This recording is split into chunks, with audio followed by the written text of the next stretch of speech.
kade ngiyele lapha kwi-retreat yenze izinto zaba wesi. Sibulela into enhle. Wathatha istand sokumela uthi awuzange uyenza ama-IVF kodwa mina I knew ukuthi wawenza several times. Nina nothu nalethu umuntu emzumbe ukuthi azawukhulelwa for umakhumalo. Lo mntwana is the same girl behlangana naye ekhulelwe nje. Ngokwazi kwami umakhumalo wayenengane engasiyona eyababa umseleko.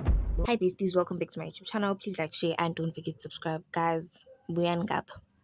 Imamba ikwatile and ikwatela abantu abarong. Sometimes guys, you have to stand your ground ulwe nendoda yakho for into eziphatha kabi. You know you're in a polygamous marriage, but you can't keep on uloku bizokhuluma ngesisu somuntu.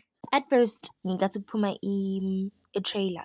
She told us ukuthi she knows ukuthi uMakhumalo was once pregnant ngomntana okungasi owakamseleko. And where is that child? uMakhumalo came at TV wakhuluma so many times, numerous times, ekhuluma nanomusa ukuthi she had ama-ectopic pregnancies.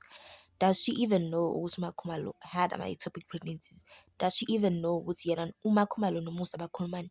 Njengoba efika yena e-TV sekhuluma the way akhuluma ngakhona ngomntana abantu.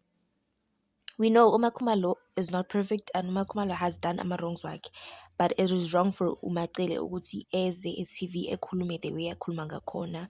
And I think this episode will make people hate uMacele because she's not being honest. She's just using emotions against uMakhumalo ngoba uMakhumalo ukhathe ama-ties awemali when it comes to uMakhwela. And njengoba bukiwe ku-retreat bokuthiwe wonke umuntu akakhulume into ayifilayo phakathi. Bonke abafazi bebakhuluma yena bekaloku ebhizi athi mina ayikho into engizoyikhuluma, mina lokhu nalokhu nalokhu. And when they questioned her so many times, she didn't answer all the questions, but now she's just crashing out phambi komusa. Why didn't she talk all along? And why every time yena ehlezi ekhuluma ngoMakhumalo, nge-infertility yakaMakhumalo? Last time uMakhumalo bekakhala ku-therapist ukuthi uMacele wayemhleka ngenxa yabantwana. So what's wrong with Macele? What's her issue?